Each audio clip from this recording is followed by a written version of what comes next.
Well, let me welcome everyone to the West Texas Empowerment and Engagement Summit. We are thankful that you're able to join us. Our moderator will be Sora Deirdre Woods.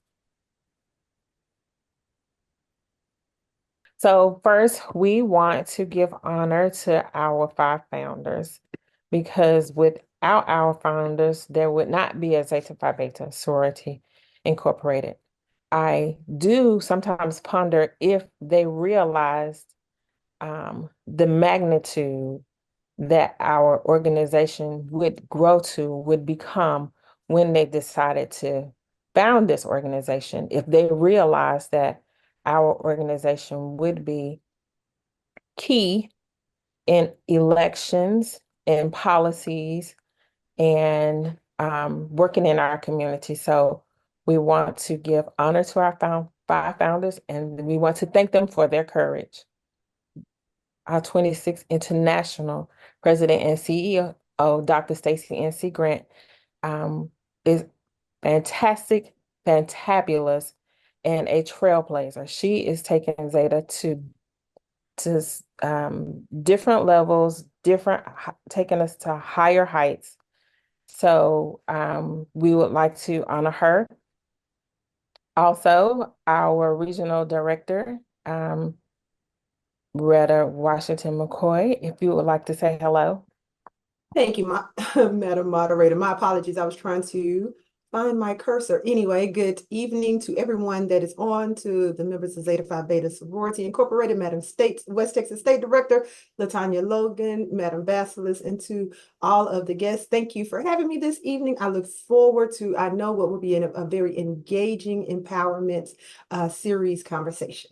Good evening, everyone. I'm Latanya Tatum Logan, and I have the pleasure of serving as the West Texas State Director for Zeta Phi Beta Sorority Incorporated. I bring to you greetings today on behalf of West Texas Zetas, Amici, and youth. Thank you to the Gamma Psi Zeta chapter for championing this effort in Temple and Bell County.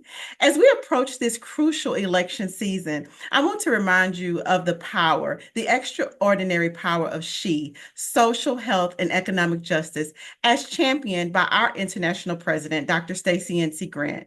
These pillars define our fight for a fairer and more equitable world, and voting is one of the most impactful ways that we can influence that charge. Zeta Phi Beta Sorority Incorporated is a community-conscious, action-oriented organization, and since our inception, this has been our foundation. Service is our duty as charged by our founders, which now translates to ensuring that every ballot cast is a step toward justice for all. Let's unite, take action, and let our votes be a powerful expression of our commitment to service, focusing on our extraordinary power that women provide. Together, we will continue to lead the way. Thank you. I am the chapter president of Gamma Psi Zeta, Kimberly Childs, and I want to also thank you for joining us. We were recently reactivated October 2023, and we have hit the ground running, and we are ready to receive the charge given us by our international president and CEO, Dr. Stacy NC Grant, in working in the communities, mobilizing voters and registration. Thank you. The purpose of this summit is to mobilize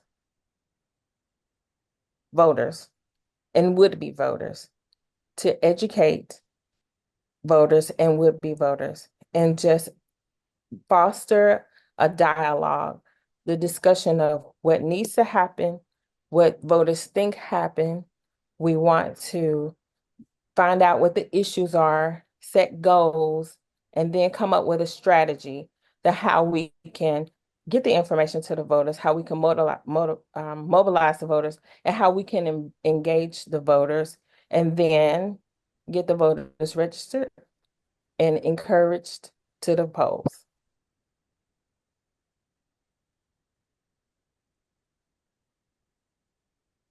So what is the power of SHE? The extraordinary power of SHE is the opportunity for Zetas to be intentional about social, health, and economic justice for women, worldwide, engaging in essential conversations and having a seat at the table where change is effectuated around critical issues. Our sorority members will empower women and build stronger communities.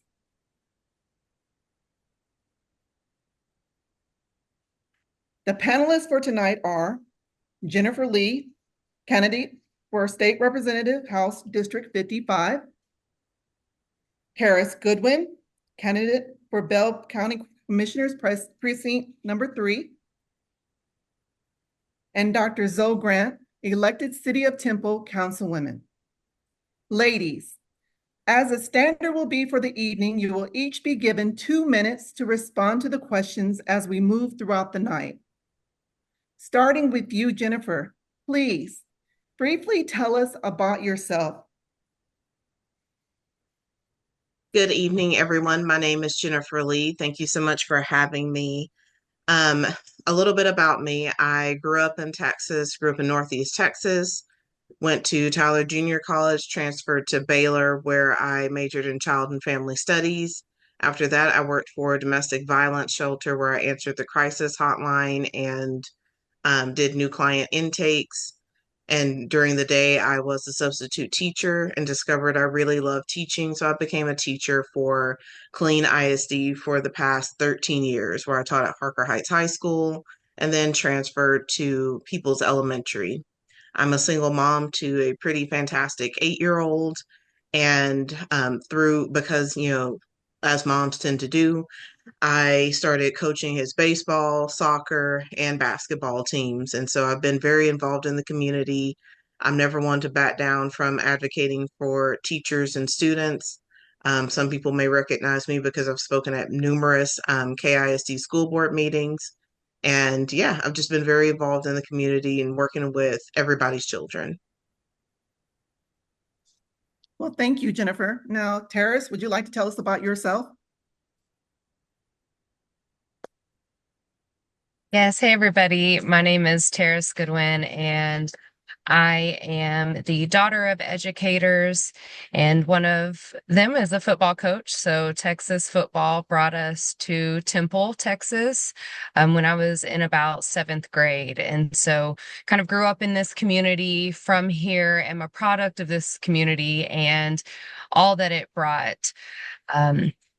I was involved in high school. I guess politics was not something I thought I would get into initially, but I think it kind of found me. I was our class president in high school, graduated there, went to school in Kansas City for a bit, and came back to Temple, received my nursing degree from Temple College, and have been a nurse practicing here locally for about a decade. Been super involved in the community, founded a group called Wake Up Temple after my friend Michael Dean, an unarmed Black man, was shot and killed. And through Wake Up Temple, our mission was to promote equity through civic engagement, voter education, and mutual aid. And so that was kind of how I first started getting involved in the community, and have taken it a step further, and love where I live, want to give back, and want to have Bell County be a place where everyone can thrive. Thank you so much, Terris. So Dr. Grant, would you like to go ahead and tell us about yourself briefly? Yes, good evening, and thank you for the invitation. It was a great surprise. My name is Dr. Zoe Grant, and I'm often called Zoe. Sometimes I answer that, sometimes I will correct you. Zoe is Greek, meaning for life, and I believe that my destiny is to encourage life changes to others. I'm a Colorado native. I moved to Temple in 2016. I am an NAACP Temple branch president. I'm a business owner of engineering designs and construction, and I'm also the executive director of Zoe's Wings Foundation that repairs homes for those who can't afford to get them done. I'm a life and legacy member of Zeta Phi Beta sorority, and I am certified through Zeta Organizational Leadership. I was a past state director for 6 years in Wyoming and for 4 years while still in Colorado. One of my great accomplishments was I was able to remodel the sorority home, Birch Haven, of our sorority from our 8th national president, Violet Anderson, She was the first African American woman to practice law in the U.S. district. So even before now starting, I was always connected to somebody first. And so I also have a PhD in biblical studies and theology. I'm a mother of two and have 3 grandbabies. But I am also the first Black woman elected to City of Temple Council. My uncle was the first male Black commissioner back in the 70s. And this was my history. This is my story. Thank you so much. And to all the ladies, thank you so much for sharing that with us. So audience, as you are listening to the ladies tonight, if at any time you have a question, please just post them within the chat. And if we're not able to have the ladies respond to them at this time, just know that at the very end of this presentation, there will be an email or phone number for you to be able to reach back out to them, and then they can respond to them at their leisure. Okay? So ladies, let's talk. So let's begin with your journey. Go back to that other slide, please. So the very first question I have, and any of the 3 of you can say, I'll take it first, okay? So what is your journey in politics and community leadership? Whoever wants to take it first. And remember, you have 2 minutes. And yes, I am timing you. I'll start it out as the elected official here. My journey in politics began with a passion for my community and a desire to make a difference. Growing up, you witnessed the importance of civic engagement and impact of local leaders could have. So I initially became involved in various community organizations throughout Temple as I moved here, advocating for education, housing, and economic development. And over time, I realized that in order to create a real change, I needed to step in instead of just saying what it could or should be like. Running for city council was not a natural step for me, but it was a step that was necessary to make things move forward. By allowing me to represent and uplift people's voices who felt they were not being heard. It's been an incredible honor to serve as the first African American woman, but I'm also committed to continuing the work for betterment of our community. Again, it was a need that had to be done, I felt, because our district is divided into 4 quadrants, and the quadrant that I moved to was the lowest recognized quadrant. And so a lot of the work that was being done around the city of Temple as we grew was not being equal, should I say, throughout the city. And as a growing city, we needed that equality throughout. And so I took the step and ran the race, and here I am. Thank you. Terris, would you like to take it next? Yes, thank you. Yeah, so as I briefly mentioned, politics isn't a natural step for me or something that I ever grew up thinking I would get into. However, service, advocacy, and empowerment are in my DNA. And if I look back at my upbringing, I see my parents had a big role to play in that. My mom being a school counselor and educator, spending a lot of her career at the alternative school, Wheatley, and my dad being a football coach and in Temple, and having him being a father figure to so many who had different life experiences than mine. And so I think it was kind of a natural progression for me to move into nursing. And so that's my vocation. But really what kind of activated me into community leadership was once I kind of got out of my survival mode of just living and keeping my head and my family's above water. I too am a mom of 2 great kids.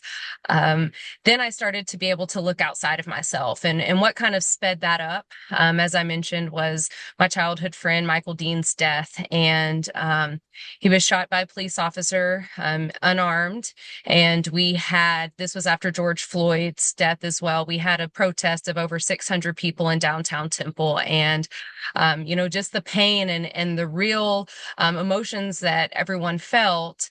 I felt like protesting is a great first step, but we have to keep moving. So founded Wake Up Temple, and we lobbied to the city council before Zoe was there to kind of implement something called the Citizens Police Advisory Commission. That is now a board. And then I just started getting involved in my community, sitting and serving on different nonprofit boards, Wildcat Mentor Program, the Temple Education Foundation, the Temple Children's Museum. Those are some of the current things I do. And, while serving on those boards and concurrently serving as a nurse, my eyes were open to the needs of our community. And kind of like Zoe mentioned, I started to understand that there's so many great people doing good work on the ground and in the trenches. But if our leadership doesn't prioritize or recognize in some cases those issues that people face, then we're not going to see that true change. And so I always thought city would be where I stepped up and ran for something. About a year ago, I started toying with the idea of running for office, but the county commissioner seat came available. And being as someone who stood in front of the commissioner's court and advocated for things like the Confederate monument being removed and among other issues, I said, yeah, let's go for it. So here I am. It's been a very long year. I think it feels like about 10 years in 1 year, but happy to be here and happy to do it. Okay, and thank you so much. And I'll remind each of you ladies that we have 2 minutes and we have a whole lot of questions that we want to ask you, and I don't want to cut you off, but thank you so much. And so now, Jennifer, if you wouldn't mind, go ahead and give us a response to your question. Thank you.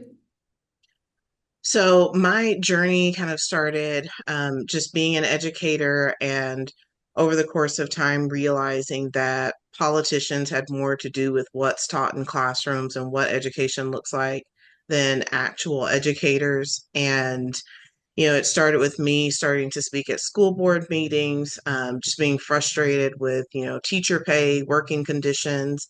And when COVID hit and schools were shut down, and still having the expectation that teachers would kind of ignore our own personal health, ignore everything else, and be so focused on the job that basically you're willing to die for that job.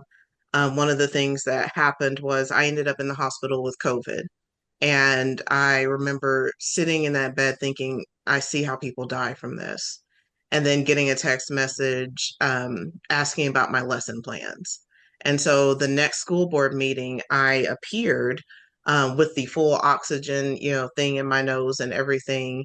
And, I started addressing the school board and reminding them of our humanity.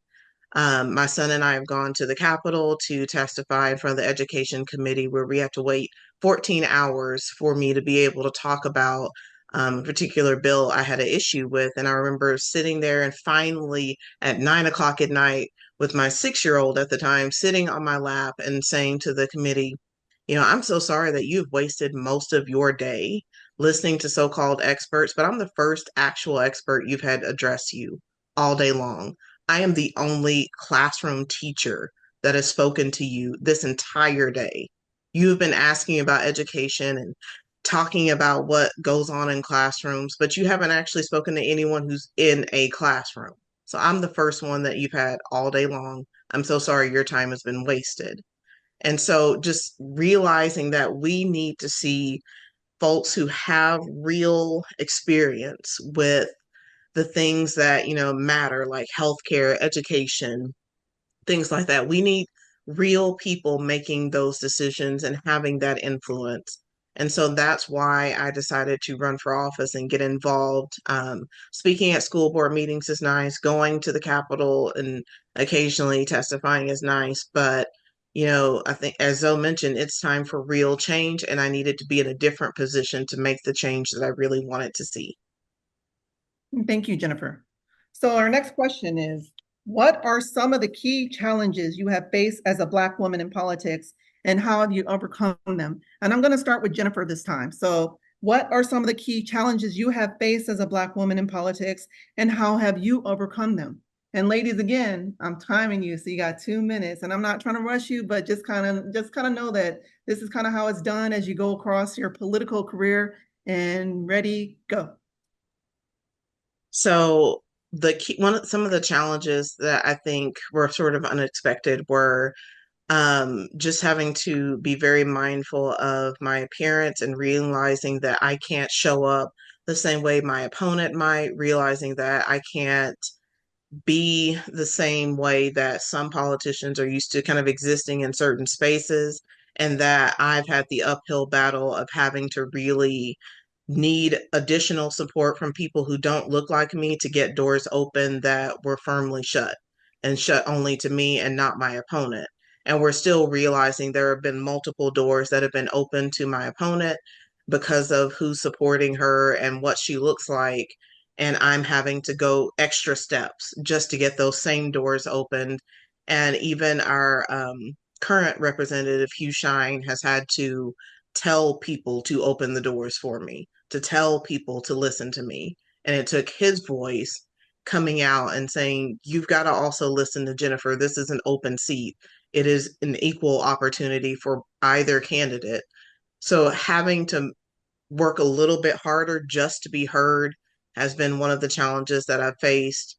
And also just kind of that, inner pressure of knowing that, you do have to work twice as hard to be half as good, not even just as good, but half as good. And so having to up that even more and educate, even staff members, when working with me, it's different because I'm a Black woman. I'm not like every other candidate out there. It's different because I'm a Black woman. We have to approach things differently. I can't be like everybody else. And so just educating other people working with me, but also being reminded myself that it's an uphill battle just because I'm starting out as a Black female. Okay, and thank you, Jennifer. So Terris, the question that I'm going to ask you is, what unique opportunities do you believe Black women bring to political office?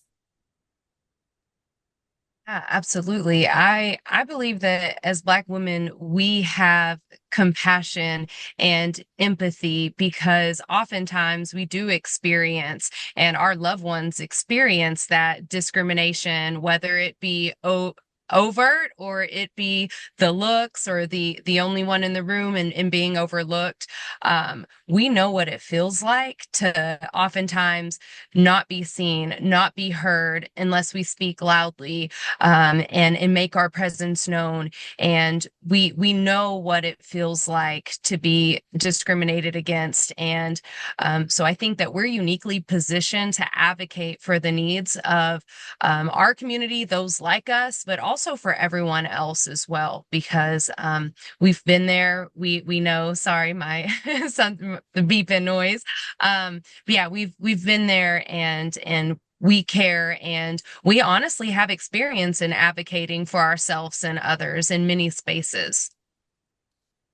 Well, thank you, Terris. So can we go to the next slide, please? So Dr. Grant, we're moving forward to community engagement, and I would like to know, how can we better support and mobilize our communities to vote in this upcoming election?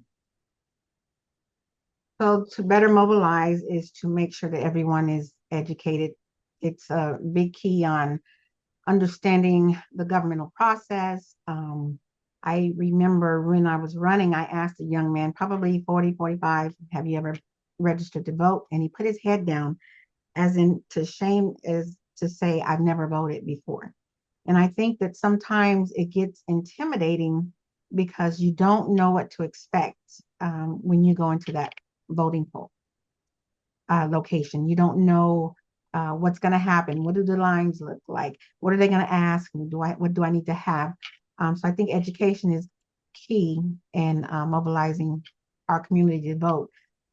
What I found that when I was running, out of the 4,000 Democratic people that were on my list to send information to, only 300 some odd votes were cast in my election. And so that's very sad. And number one was because people didn't know who I was, but the information was there. But were they trying to find out that information or just going on? I just don't know how to do this, or I don't know this person, so I'm not even going to vote because my vote doesn't matter. But I do recall seeing one person walking down the street, and I said, I need you to go back home, get your license, and go vote, whether it's for me or anybody else. Just cast your vote because it's your right.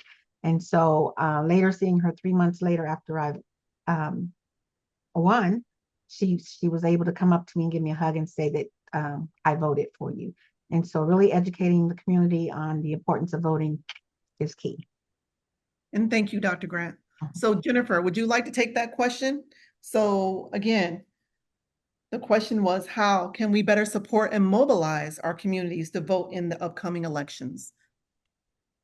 So as Dr. Grant mentioned, education is a huge part of that because there are so many people who simply don't know anything about the process, anything that's happening kind of in politics. People, are working so hard these days and their heads are down, they're tired, and we really need to be aggressively out there explaining to them why this election cycle is important, explaining that voting really will not take up much of their time because, that also feels like a time commitment, emphasizing the importance of early voting so that you're not having to wait in line for hours and so that you don't feel like you have to spend a lot of time with it. But educating folks on the issues, having meet and greets, if anybody is able to personally host any candidates in their home, or you have the bandwidth or forum to allow more people to have contact with candidates and facilitate that so that people can talk to the folks who are running for office, and simply just having voter guides at the ready to be able to share with people. Because again, it's all about education and making sure people understand what their options are, what's on the line, and what it means if they choose to sit out this election cycle. And thank you. And Terris, would you like to go ahead and answer that question there? Yeah, definitely. In addition to what everyone else said, I would say relational organizing. That's something that in 2024 that we have found to be successful, especially when people aren't necessarily opening their doors to strangers. Not saying that we're not still block walking, not saying that we're not still phone banking and making phone calls. We are, but think about it. If you don't recognize a number, you don't recognize this person outside your door, the likelihood that you're going to answer is pretty slim in this day and age.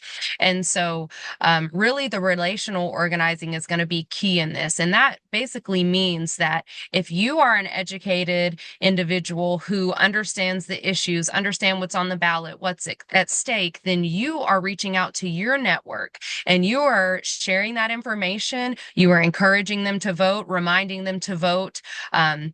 And things like that. That is very, very important in this day and age. And then also social media, and I'm bringing it back to, the times that we're in. Also on your social media page, it doesn't have to be something inflammatory, but really when you're coming from a space of educational, that's really helpful to people. And, they can see that information and not feel guilty for not knowing it or not feel like they're having to choose sides or anything, but just laying some information out there. I think it's going to be really important coming from people that they know, love, and trust. And I will be putting in here a phone number that you can text, and you will get voting reminders, saying when early voting starts, when early voting is ending, things like that. And that you can also pass on to anybody else as well. And that will give them text messages straight to their phone with those reminders. And thank you. Let's go to our next slide, please. Ladies, those are some good answers that you've been given so far. So thank you so much for keeping with the time, and just want you to sit here and think about this next one for a minute before you actually respond. So we're going to talk about the impacts and the representation. So you all talked about why you got put into, or why you came into politics as a Black woman, but I really want you to think about why is it so important that we have more Black women come into the position of political power? Why? Anyone can take this question. I'll start with representation matters. Having more Black women in position of political power not only ensures that our voices are heard, but also provides inspiration for future generations. When I was installed, I invited young people of different, of Black and brown children to come and witness a Black woman being installed into this position, because it's very important that um, the future generation knows that they can and should belong in these spaces. We can influence policies that reflect our lived experiences. Representation leads to a more inclusive government and helps build trust in our institutions, especially for communities to have that have been historically marginalized. So it's very important that we are there and that we have our voice in those spaces. Thank you. Whomever wants to take it next.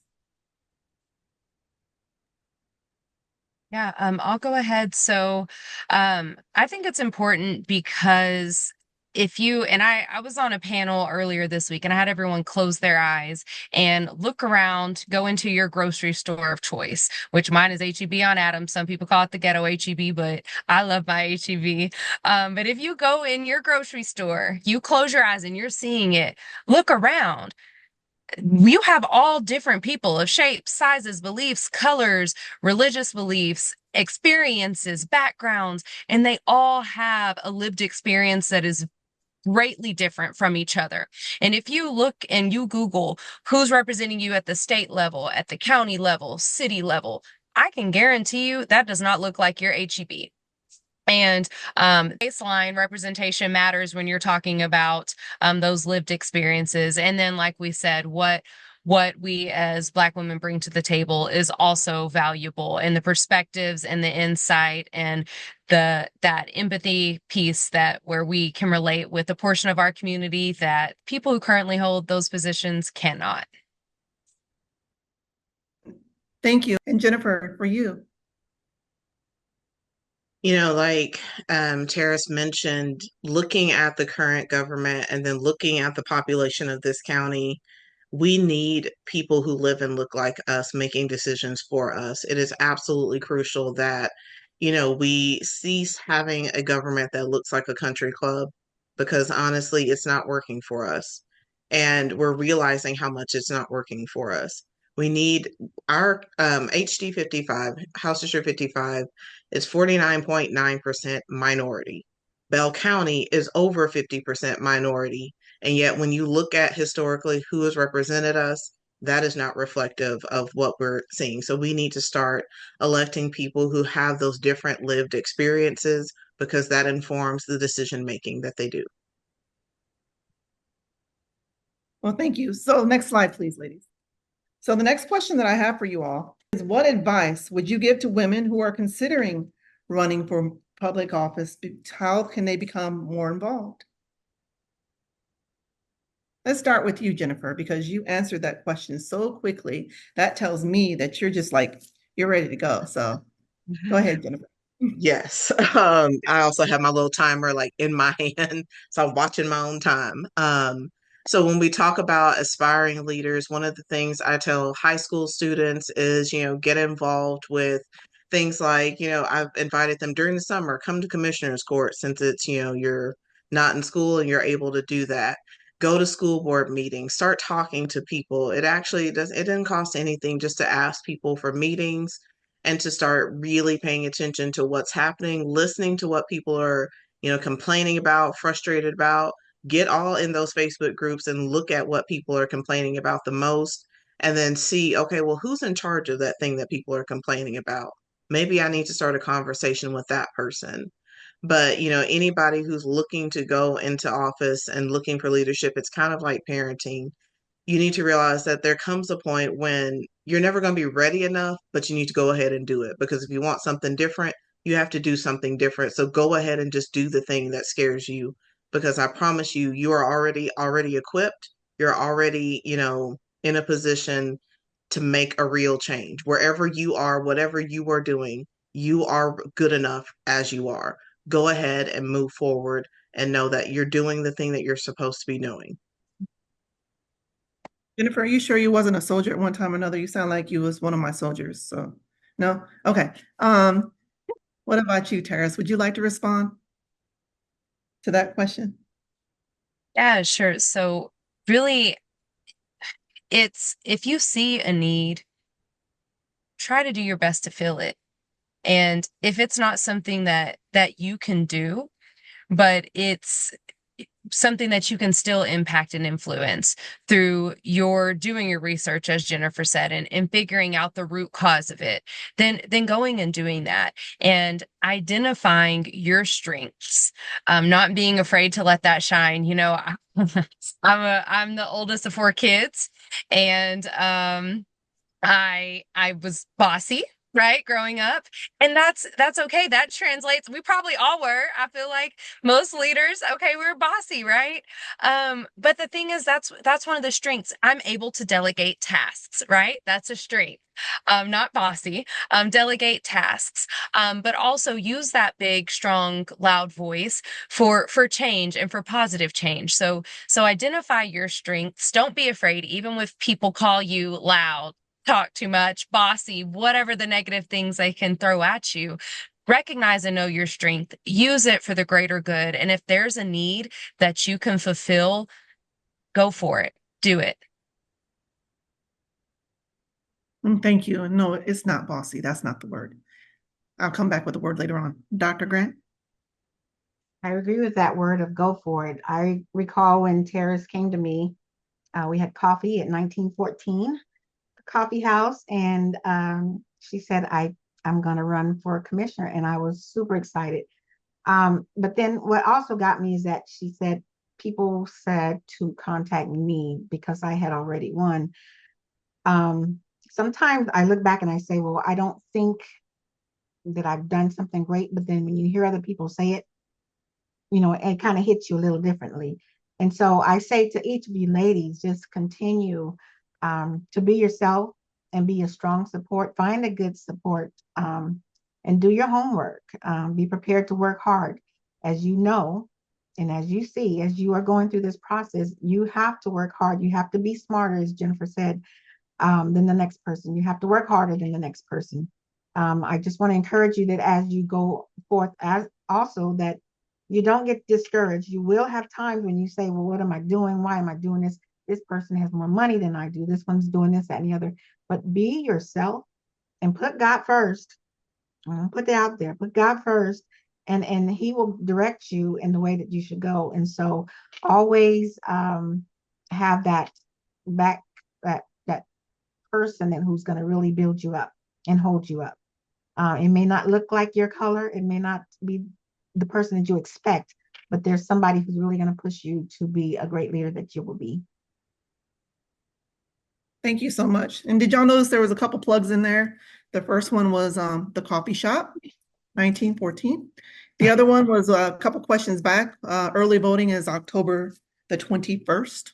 We'll say that again later on here. And so let's move forward. Let's go to the next slide, please. So, ladies, we're coming up on our last 2 questions that we have for you. However, the time is still going to be 2 minutes for each of you. So, talking about the future visions, how can organizations like Zeta Phi Beta Sorority Incorporated support and mentor aspiring female leaders? Terris, I'm going to start with you first.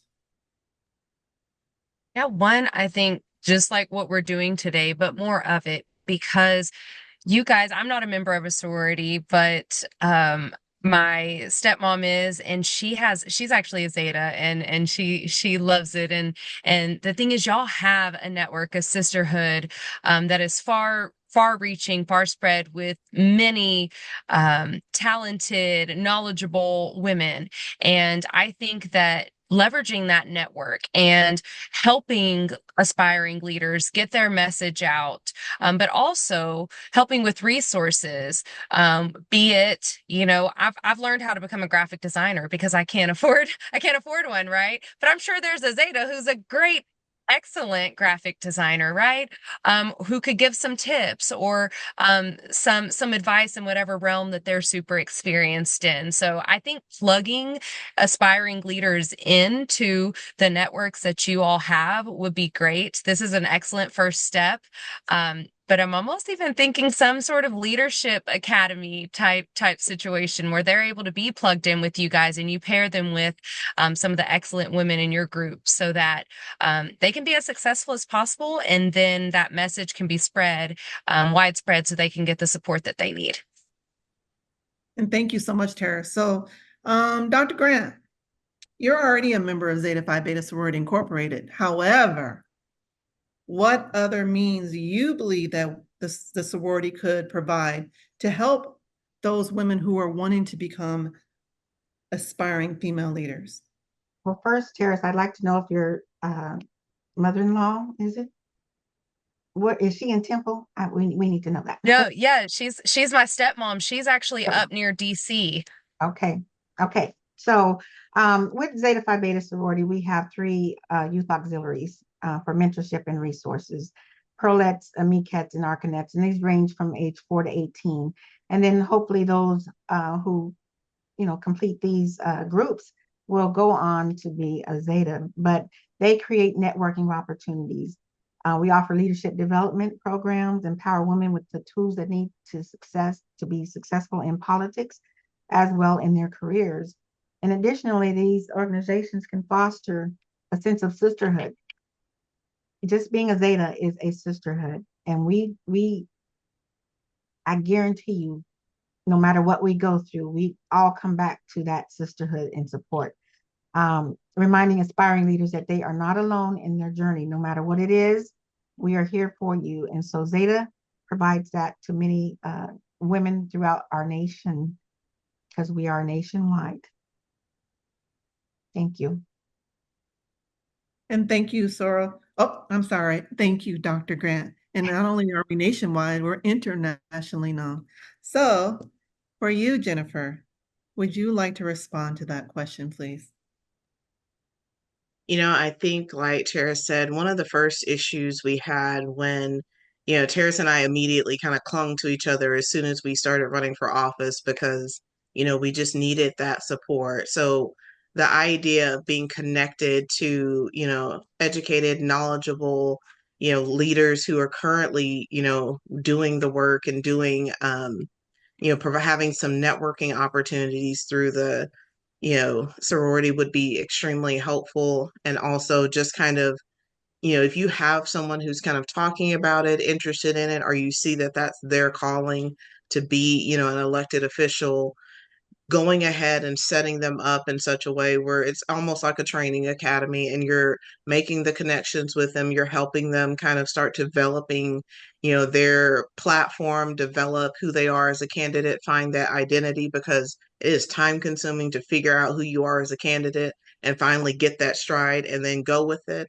So having an organization actually help you work through that, especially one that maybe already knows who you are as a person, so that they can help you emphasize that and base your platform off of who you are. And thank you, Jennifer. Now, the last question that I have for the night is going to be about the hopes and visions for the future of Black women in politics. As each of us have noticed, we have a vice president who is Black, and she is currently running for president of the United States. So any of the 3 of you who would like to respond to this question, you may go ahead and take it away. My hope is to see more Black women in political offices at every level, and not just a symbol of diversity, but a decision-making and shaping policy. I envision a future where Black women's leadership is celebrated and where we continue to break barriers, setting new standards for what's possible in politics. I have a goal to be like Crockett. She's amazing, just able to speak her word and know her word and then speak it out. And so we put people in our place. It's just something I want to do. So I think that not only do we see this in high level of government politics, but we see women in Temple being first women in general taking lead over some of these large corporations. And it's amazing. It is amazing to see. And we congratulate each other, whether they're a Black woman or a woman in general. because most of these roles that are out here are for a male position. And so to see them move forward, it's a great thing to see. I'm super proud of these two young women here who are moving forward and making a decision to make a change within county and state levels. This is amazing. And again, I wish you all both the best in the rest of your run. Thank you, Dr. Grant. Terris or Jennifer, would you like to respond? Sure. So I echo that. There need to be more of us. We need to not be the anomaly. We need to have a seat at every table where decisions are being made. That's one of my favorite quotes by Ruth Bader Ginsburg. You know, women deserve a seat at the table where all decisions are made. And it's not an afterthought, you know, because we have something valuable to bring, women in general, but Black women. And, you know, we just need those barriers to be broken so that you don't feel like you're alone. I can't begin to say, and Zoe knows this, I tell you thank you. If I don't tell you thank you enough, then thank you again.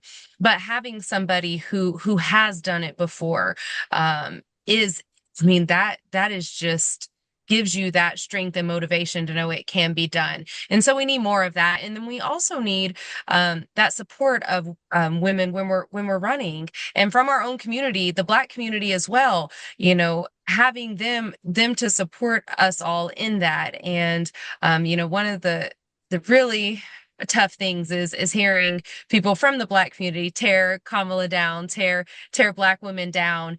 And we can't have that.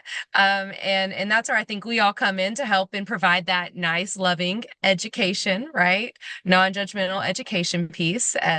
But yeah, I just want us all to support each other and have more of us there so we can continue to motivate our daughters.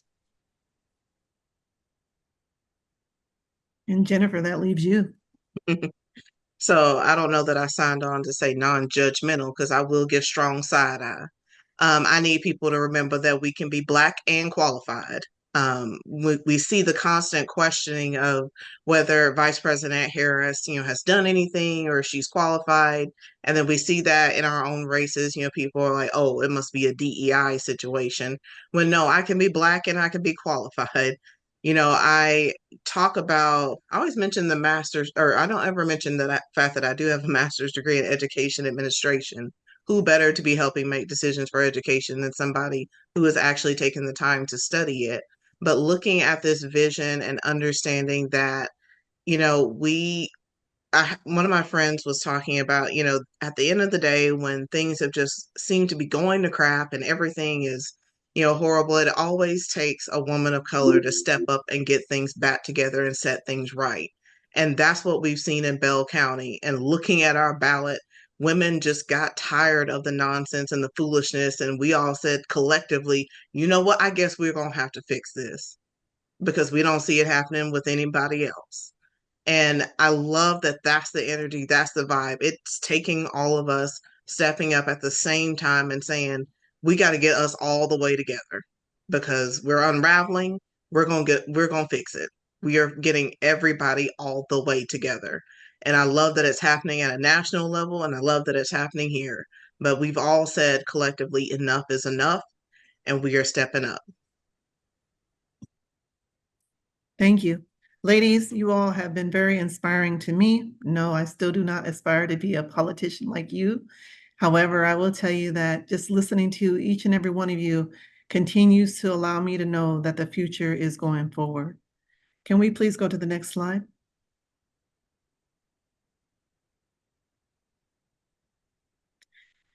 Again, audience, if you have any questions, I would like for you all to know that you are able to send your questions directly to each of the candidates, the two candidates, as well as Dr. Grant, who is your city councilwoman for the city of Temple. Each of you are also able to go to the city council meetings within the cities of Killeen, Parker Heights, Temple, so on and so forth. All you have to do is just get onto their sites and just ask those questions. And ladies, at this time, did you have anything else that you wanted to say before we end the night? So there was just a question that got a lot of interaction here that from Cassie. She said, I see a lot of houses being constructed in Bell County, and I think that it's good, but people can't afford them. So what is the county doing to make housing more affordable? And I think that's a great question. And housing affordability is something that is a driver of a lot of the community concerns that we're seeing, such as um, homelessness, mental illness, and things like that. So it definitely is important that we address. And at the commissioner court level, your tax rate is something that directly impacts housing affordability. And I will have you guys know that that was just increased by our commissioner's court. And that was increased to fund their jail expansion, which is their pet project to bring in inmates from other counties and profit off of them. And so I bring that and let people know that because at the end of the day, that does affect housing affordability because whether you're a homeowner and your mortgage is being increased due to that tax rate, or you're a renter and that's being passed through and down to you, that does impact housing affordability. Another large portion of that has to do with the cities and their regulations. But I will say that you're going to see a lot more development out in the county now. And so housing affordability isn't something that the current commissioners, it is in their on their list of priorities, and that is something that is very important to me. So responsible growth and development and housing affordability falls within that. So if that didn't answer your question on my realm, please reach out to me and we can talk more. And if you don't mind, I'd like to state that as for the city of Temple, it became unaffordable. It was always unaffordable, but it was more unaffordable when COVID reached and materials became very expensive to get. And so it was very hard to make housing affordable so that, you know, we can all go from renting to home ownership. The American dream is what it was called. One way that we can do that is where government partners with local organizations and apply for these federal grants to bring the cost down. We need that. And we need government to recognize that there's more than one local organization that they can work with to bring these costs down. Unfortunately, they turn into rental properties because it's 10 years tax break for those who are developing. But if it's rental properties that we get, then that's what we need. You'll see that the city of Temple is also now allowing for dwellings to be housed out so that you're housing out a room for individuals because we cannot find affordable housing. And so if that's where we need to be, then we need as to a government to make sure that that happens.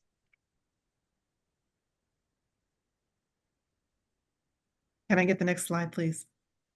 So ladies, at this time, you each will be able to have closing remarks of 1 minute. Yeah. Starting with you, Ms. Jennifer Lee, please. So thank you again for having me. I appreciate the audience. I just want to say that, this election cycle isn't one that we can sit out, but it's also not one where we can just say, well, I'm going to go vote and that's it. No, you got to not only go vote, but you need to tell everybody else to go vote. Bring your friends, tell everybody why they need to go vote, what's on the line, and why it's so important that we use our voice. Too many people have fought and died and suffered for us to just sit back and throw our rights away. So we have got to use what we've been given. Thank you. Terris? Yes, and if you'll go over to my slide while I'm talking, that'd be great because there is a QR code and things on it. But yeah, I just appreciate everybody for getting on here. Maybe one more over. Like Jennifer said, nursing. My nursing came up there. Sorry. Voting isn't enough. Getting involved and activated is important. And so I know There are links in the chat for Jennifer and I. I have a QR code here, but together we win. We can't do this alone. The candidates can't do this alone. Us and our families can't do it alone. It really takes all of us. And that relational organizing that we talked about earlier, please do that. Reach out, educate, and then stay connected and involved with us. We're both pretty active on social media. That's a free way to help, simple, that gets our message out to, and the algorithm suggests us to friends like you. Right, Rayshawn says it takes a village, so please get involved, scan this QR code, click the links. We have volunteer opportunities also weekly. Okay, thank you, Terris. And now Dr. Grant.